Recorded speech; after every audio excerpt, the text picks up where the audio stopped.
सुप्रभात भैया बहनों, हम पढ़ रहे थे सूरदास का भ्रमर गीत। अब सूरदास के भ्रमर गीत को निरंतर आगे की ओर बढ़ाते हुए चौथे पद की ओर हम देखते हैं यहाँ पर गोपियों का जो एक निष्ठ प्रेम है वो किस प्रकार से प्रगाढ़ होता हुआ दिखाई पड़ता है। यह संपूर्ण पद जो है वो व्यंग्यात्मक है।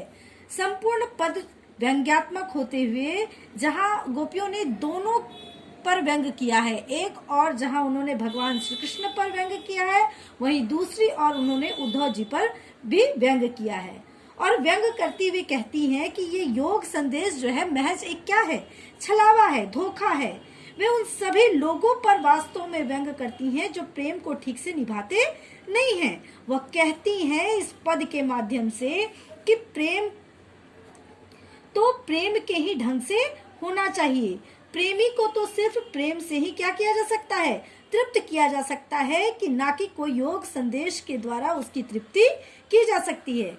यहाँ पर भगवान श्री कृष्ण पर व्यंग करती हुई कहती हैं कि कृष्ण अपने छलपूर्ण व्यवहार से हमें अपने से क्या करना चाहते हैं, दूर करना चाहते हैं। उन्हें क्या लगता है कि हम उनके योग संदेश को सुनकर उन्हें भूल जाएंगे, तो ये उनकी क्या है, मूर्खता है। हम तो अपने कृष्ण के मन में ही बसे रहना चाहती हैं। इस प्रकार यह वह कहती हुई अपने एक निष्ठ प्रेम को दर्शाती हुई क्या कह रही हैं, क्या व्यंग करती हैं उद्धव जी और भगवान श्री कृष्ण पर कहती हैं, हरि है राजनीति पढ़ी आए, समुझी बात कहत मधुकर के, समाचार सब पाए।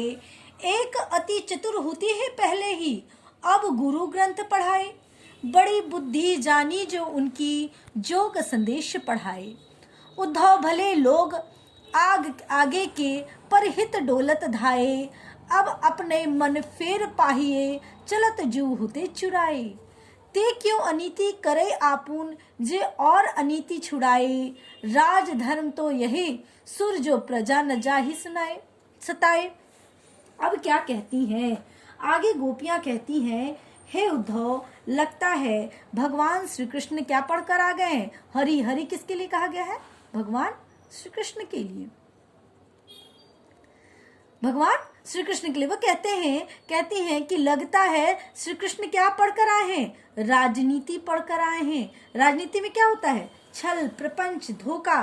और जब वो योग संदेश लेकर उद्धव जी को भेजते हैं तो गोपियों को कैसा प्रतीत होता है कि उनके साथ क्या हो रहा है, भगवान श्री कृष्ण उनके साथ धोखा कर रहे हैं, क्योंकि प्रेम के बदले में तो प्रेम से ही संतुष्ट किया जा सकता है, किसी योग संदेश से उसकी तृप्ति नहीं हो सकती। इसलिए वो कह रही है कि भगवान श्री कृष्ण लगता है राजनीति पढ़कर आए हैं। समुझी बात कहत मधुकर के, समाचार सब पाए। वो कहती है कि हम सब समाचार क्या हो गई हैं, जान गई हैं। इस पर भी वह क्या कर रही है, व्यंग कर रही है, तीखा व्यंग करती है। वह कहती हैं कि योग साधना की छल भरी बातें सुनकर हमें सारा रहस्य तो क्या हो गया है, पता चल गया है। हमें समझ में आ गया है कि इसके पीछे भगवान श्री कृष्ण की क्या है, कूटनीति है। जो अभी अभी मैंने इस राजनीति की बात कही कि इसमें क्या कर रहे हैं, उनको क्या लगता है गोपियों के कि उनके साथ क्या कर रहे हैं, भगवान श्री कृष्ण धोखा दे रहे हैं उनको। उनके प्रेम के बदले में उनको प्रेम से ही संतुष्ट किया जा सकता है, लेकिन वो क्या भेज दिए हैं, योग संदेश भेज दिए हैं जो किसी भी हालत में गोपियां स्वीकार नहीं करना चाहती हैं। आगे क्या कहती हैं, एक अति चतुर होते पहले ही, अब गुरु ग्रंथ पढ़ाए। अब क्या कह रही है, अरे भौरे, एक तो तुम पहले से ही क्या थे, बहुत चतुर थे, एक अति चतुर होते ही पहले हो, यानी एक तो तुम पहले से ही क्या थे, बहुत चालाक थे। अब तुम अपने गुरु श्री कृष्ण से क्या किए हो, राजनीति के ग्रंथ भी पढ़कर आ गए हो। बड़ी बुद्धि जानी जो उनकी, जो जोग संदेश पढ़ाई। इसलिए वो कह रही है, तो तुम्हारी सारी बातों में क्या है, छल कपट है, ठीक है। अब कह रही बड़ी बुद्धि मतलब उनका बुद्धि का जो बड़कपन है। कह रही है कि वाह, हम कृष्ण की बुद्धि का बड़कपन भी क्या हो गए हैं, मान गए हैं। उन्होंने हमारे लिए यह योग संदेश भेजकर कितनी समझदारी की है। अब आगे क्या कहती हैं कि उद्धव भले लोग आगे के परहित डोलत धाये। अब कहती कि उद्धव पहले बड़े लोगों की यह रीति होती थी कि वो क्या करते थे, औरों की भलाई के लिए दौड़ते फिरते थे। परहित, परहित मतलब होता है क्या, परहित, परहित मतलब होता है दूसरों की भलाई, दूसरों की भलाई।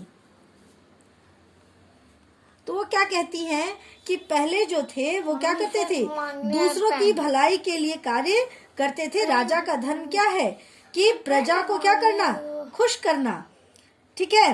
परंतु अब हमें यह विश्वास हो गया है कि भगवान श्री कृष्ण जो हैं वो क्या हो गए हैं, हमारे वो कृष्ण नहीं रहे जो दूसरों की भलाई के लिए दौड़ते फिरते थे।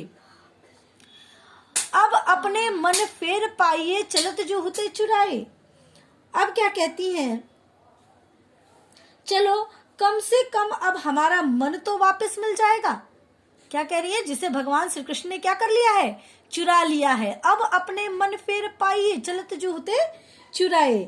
चलो कम से कम क्या हो जाएगा, हमारा मन तो वापस मिल जाएगा, जिसे भगवान श्री कृष्ण से ने क्या किया था, चुरा लिया था।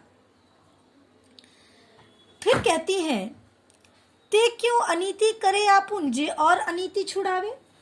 परंतु हमें ये समझ में नहीं आता कि जो कृष्ण लोगों को क्या करते हैं, अनीति से, अन्याय से क्या करते हैं, बचाते हैं, वे स्वयं हम पर अन्याय क्यों कर रहे हैं। राजधर्म तो यही, सुर जो प्रजा न जाहि सताए। कहती हैं कि सुर के शब्दों में गोपियां कह रही है कि राजधर्म तो यही कहता है कि प्रजा को सताना नहीं चाहिए। अतः कृष्ण को चाहिए कि वो अपने योग संदेश वापस ले और हमें क्या करें, दर्शन दे, है ना। यहाँ राजधर्म पर क्या किया गया है, बताया गया है कि सच्चा राजधर्म वही है जिससे राजा प्रजा को क्या करे, सताए नहीं, है ना। अब क्या है कि हम यहाँ पर देखते हैं कि किस प्रकार से गोपियों के भगवान श्री कृष्ण के प्रति जो अनन्य प्रेम है वो यहाँ पर दर्शाया गया है कि किसी भी प्रकार से, कोई भी हालत में भगवान श्री कृष्ण चाहे किसी भी प्रकार की राजनीति क्यों ना कर ले, हमारा मन जो है भगवान श्री कृष्ण से पृथक नहीं हो सकता। हमारे मन में भगवान एकनिष्ठ भगवान श्री कृष्ण जो है वो क्या है, बसे हुए हैं। ये इसका क्या है, भाव पक्ष है। अब यदि हम कला पक्ष की ओर आते हैं तो हम कला पक्ष में क्या लिखेंगे, हम कला पक्ष में क्या लिखेंगे। पहला तो यहाँ क्या किया गया है, ब्रज भाषा का प्रयोग किया गया है। दूसरा हम लिख सकते हैं सौंदर्य, यहाँ पर पद का जो सौंदर्य है, पद का जो सौंदर्य है, पद का क्या है, सौंदर्य, और सौंदर्य जो है व्यंग में है, सौंदर्य जो है व्यंग की, इसमें व्यंग किया गया है और यहाँ पर क्या हुई है, व्यंग और कटाक्ष दोनों किया गया है। इस पद में क्या है, सौंदर्य और व्यंग की, कटाक्ष की जो है अनुभूति दिखाई पड़ती है। एक एक शब्द जो है वो क्या है, संगीतमय है। एक एक शब्द जो है वो क्या है, संगीतमय है। तीसरा हम लिख सकते हैं कि यहाँ बहुत सुंदर अनुप्रास अलंकार का प्रयोग किया गया है। देखिए, अति